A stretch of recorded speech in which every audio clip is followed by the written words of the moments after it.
Nagkaroon ng napakalaking marcha ang mga supporters si Tatay Digong at kanina lang po kasapi kami sa marcha, tumigil po kami sa ICC, nagbigay kami ng petisyon na nagsasabi na dapat palayain ang Tatay Digong dahil siya po ay kinidnap at hindi dapat na magtuloy ang restriction ng hukuman dahil ang kidnapping po ay illegal. Magtitipon-tipon po kami muli sa Malifield, parang luneta yan dito para sa mas malaking pagtitipon, pero dumaan muna kami dito sa Duterte Street dahil alam namin na marami pong mga nagmamahal kay Tatay Digong na bumisita. No? Pero maya-maya po, magmamarcha uli kami papunta doon sa Malifield at sasamahan namin yung ibang mga Pilipino. Well, dalawang bagay po ang sasabihin ko ngayon. No? Unang-una, nabago na po ang messaging ng ating mga kababayan. Ang kanilang panawagan, palayain si Tatay Digong dahil siya ay kinidnap. Ang kidnapping ay illegal. Ito'y labag sa kanyang karapatang pantao na due process na nakaupik din sa European Convention on Human Rights at dahil siya po ay nasa Europa, importante po na bigyan buhay ang kanyang karapatan to due process. Pangalawa, yung hindi pagpresenta sa kanya sa hukuman sang-ayon din sa Tratado ng Rome Statute ay paglabag sa soberenya ng Pilipinas. Now, ang panawagan ngayon ng taong bayan dito sa para sa kanilang gobyerno sa Netherlands na siyang nagkukulong kay Tatay Digong at ang mga gwardya ay mga Dutch employees na palayain siya. Dahil bilang isang bansa na kasapi doon sa Tatay Digong at ang mga gwardya ay mga Dutch employees na palayain siya. Dahil bilang isang bansa na kasapi doon sa European Treaty on Human Rights, may obligasyon siya na protektahan at itaguyod ang karapatang pantao ni Tatay Digong to due process na ipinagkait sa kanya nung siya po ay kinidnap.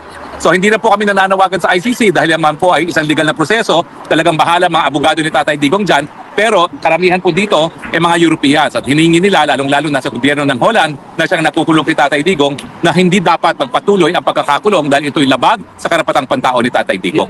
So yan po ang bagong sigaw ng mga Pilipino dito sa Europa. No? At tama naman po ang sigaw nila no? Dahil lilinawin ko lang po, itong kulungan nito kung nasaan si Tatay Digong, yan po ay kulungan ng Holland. Kumbaga, binabayaran po ng ICC ang mga space na ginagamit nila sa Dutch government. At lahat ng gwardya po dyan ay empleyado ng Dutch government. So, kung siya ay nakakulong ngayon at itong pagkakakulong ay paglabag sa kanyang karapatang pantao, ang lumalagabag po ay mga ahente ng gobyerno ng Netherlands. Kaya ang panawagan po ngayon sa Dutch government at sa European Union, dahil kabahagi naman po ang Netherlands ng European Union, ay palayain dahil ang kidnapping ay illegal, labag sa right to due process ng ating Pangulo. Tungkol naman po sa aking kalagayan, well, nagkaroon po ng anunsyo na padadaanin daw nila sa Interpol yung aking warrant of arrest. Well, unang-una, wala pa po ako nakikita kahit anong warrant of arrest. Sa totoo lang, no? Nababasa ko lang yan sa periodiko. Pero ang proseso po kasi dyan, titignan ng judge kung meron probable cause, no?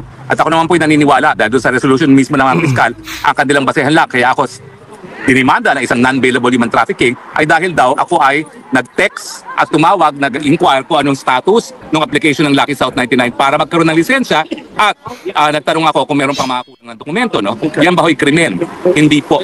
Kaya ako'y buong tiwala na ang West naman ay titingin doon sa probable cause. No? At obligasyon naman po nila yan na bago nila pirmahan ang warrant of arrest, dapat satisfied sila na merong probable cause talaga. Pero ganun pa man, maski meron pong warrant of arrest, ang Interpol po, nang una, mahilig nilang talagang ituro ang kamay sa Interpol. Nalaman naman po natin na sa kaso ni Tatay Digong, hindi talaga dumaan yan sa Interpol, no? At talagang kinidnap lang ng mga otoridad sa Pilipinas si Tatay Digong at dinala sa Dahig. Pero gayon pa man, bakit po hindi ako natatakot? Kasi ang Interpol po, International Police Organization. Hihingi sila ng tulong na arestuhin. Now, saan pumapasok ang Interpol? Nagbibigay po yan ng notice sa mga bansa na kasapi ng Interpol kasama po ang Netherlands. So ang gagawin po ng Interpol, hindi po Interpol ang huhuli. Ang huhuli po ay Dutch Police. Now, bakit naman hindi gagawin ng Dutch Police yan? Dahil alam po nila na meron akong asylum. At kapag meron akong asylum, ibig sabihin yan, may karapatan ako na non-refuma, na hindi mapabalik doon sa bansa kung saan ako nanggaling, in my case, Philippines. Dahil ako nga po ay ginigipit at biktima ng unjust prosecution. So it's not as if meron pong pulis na nakadamit na Interpol na pupunta sa bahay ko, no? Ang mangyayari po dyan, padadaanin nila sa Dutch Police at ang Dutch Police naman sasabihin ng immigration, may asylum yan. Hindi yan po pwedeng mahuli at hindi yan po pwedeng mapabalik sa Pilipinas. So, ang problema po sa kanila, puro fake news sila. Pati nga, alam nyo, hindi ko na alam kung ano paniniwalaan. Itong warrant of arrest nito, wala naman ako nakikita pang warrant of arrest. Kung may warrant of arrest ako, ba't hindi nila ipakita? Nagsimula pa raw sila ng search, mga tracker teams. Hello, ayan o, yan ang tulungan ni Tatay Digong. Narito si Harry Roque, nag-apply ko ng pera para magkaroon pa kayo ng tracker team. Ano yan? Kaya kayo bumuo ng tracker team para hanapin ako, para may pondo na makurakotin nyo. Alam na alam naman ng lahat kung nasaan ako. Ayan o, araw-araw nandito ako sa piling ni Tatay Digong. Dahil ayan, dyan sila sa likod ng bakod na yan, nandyan si Tatay Digong. Ang naiisip ko lang, kaya nag-tracker team pa kayo para sa akin, kukurakutin niyo yung pera. Kasi habang may tracker team, may pondong hihingin. At hindi naman kayo po pwede pumunta rito na kayo mismo mag-aresto dahil baka naman hulihin kayo ng Dutch authorities. Because that is usurpation of Dutch police authorities. Gawin niyo yan para makulong kayo dito. Kaya lang, pag kayo nakulong dito, padadalhan na namin si Tatay Digong ng bulad. Hindi kayo pa pwedeng kung mag-share. Para kay Tatay Digong lang yan. Dahil hindi kayo mabubuting tao. Para kay Tatay Digong lang ang bulad. So, fake news po yan talaga. Puro fake news sila, no? But anyway, maya-maya po magla-live tayo muli sa Mali Field, no? Dahil napadami pong tao. Pero ngayon, nakikita ko ilang mga kababayan natin. Saan po kayo galing? Hindi ka din. Ako 35 years ako dito. 35 years. Simula talagang 30 kami. Saya ka sa Oo. Pumunta ba kayo sa Mali Field? Dahil maya, nakita ka sa Ay po kayo. ako yun. namamalengke po ako dito. Kaya nga. Oo. Kayo po. Oo. Kasi saan po kayo? Taga Switzerland. Ba't po kayo nandito ngayon? Abay, para kay Tatay Digong. Oo. Ano po mensahe nyo kay Tatay Digo? Hinahinahon lang at makukuha natin. Pupunta ba kayo sa Mali Field? Problema mo. Maya-maya po. Maya. Maya-maya pupunta sa Mali Field. Kayo po, ay, saan po kayo? Kakadating nyo lang. Saan po kayo galing? California. Wow! Mga top notches for the day, ha? Dali California, and London. Taga London din po ako, doon ako nag-aaral. Okay. Hello. Taga London din po. Bakit po kayo ngayon natin dito? Support. Meron din po pagtitipon sa Mali Field. Pupunta rin kayo doon, no?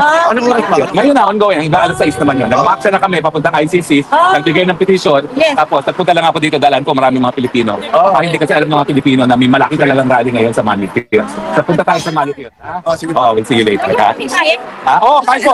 It's for everyone. That's for everyone. Kaya lang parang wala na atang plato. Pero, please kami, ha? Sir, mamaya sasama ka rin ba sa amin doon sa Philippine restaurant? Nakanatrip ka namin. Ako, tingnan po natin kasi may mga bisita. Mga bisita kasi, ha? Picture tayo, picture. Tara kayo. Sir. Mga bagong dating. Champions. Yeah, From London. California. Thank you so much. Okay. Thank you po. What happened? Okay. So mga kababayan, ha? Patitipon-tipon ka ulit sa Mali Field.